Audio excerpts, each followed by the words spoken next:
The first thing you should do when you get home from the market is to inspect your clams.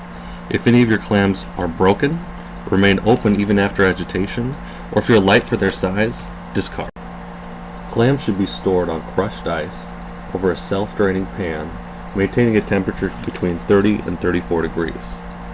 When you're ready to use your clams, take about a third a cup of salt to about a gallon of water, and we're going to immerse these clams in this mixture.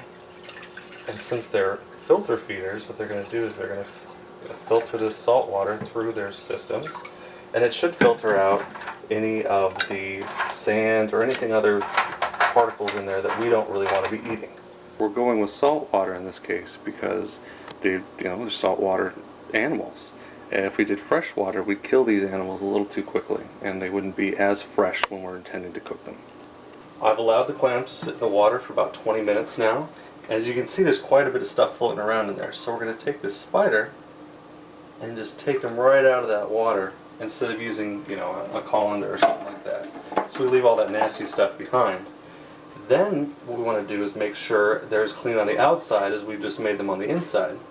So I'm going to take this brush and we're going to wash down the outside of each clam. So what I have here is it's olive ciabatta bread that I got. I sliced it in half, buttered the inside of it, and what I'm going to do is wrap it up in this tin foil and then put it in an oven at 275 just to get it warmed up for about 15 minutes. For the pound and a half of manila clams, we're going to end up needing to cook them in 2 separate batches.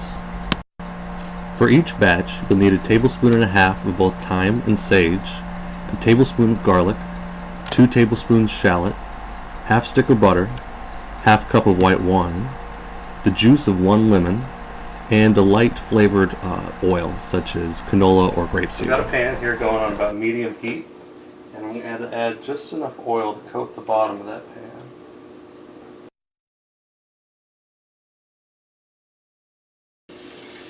You just want that nice sizzle, you don't want to overdo them. Cook just long enough to bring out those aromas, but we don't want any browning.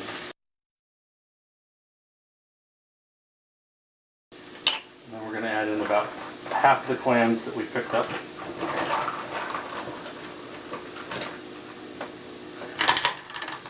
Turn this all the way up to high. Add our thyme and sage mix.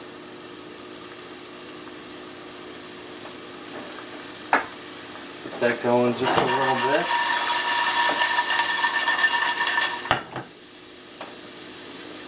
We're going to add our lemon juice.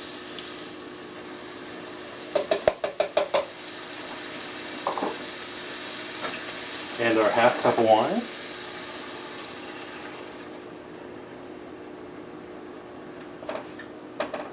Get that going up to a full boil. And we're going to cover it with some tin foil. The clams have opened up nicely, so I'm going to remove those from the pan, turn this back down to low, use that same spider we used before, but washed of course, and remove the clams into a separate wide serving dish.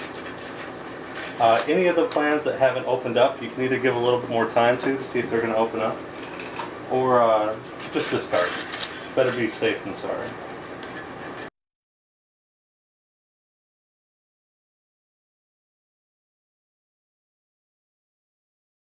Reduce just a little bit on low. I've turned it up to a little bit to medium low. And then we're going to grab our half stick of butter and put that in and allow it to melt. And we have a nice butter sauce to go right over the top of it. And we'll pour those right over. Grab your bread out of the oven before it gets a little too done. You want it nice and crispy but not black.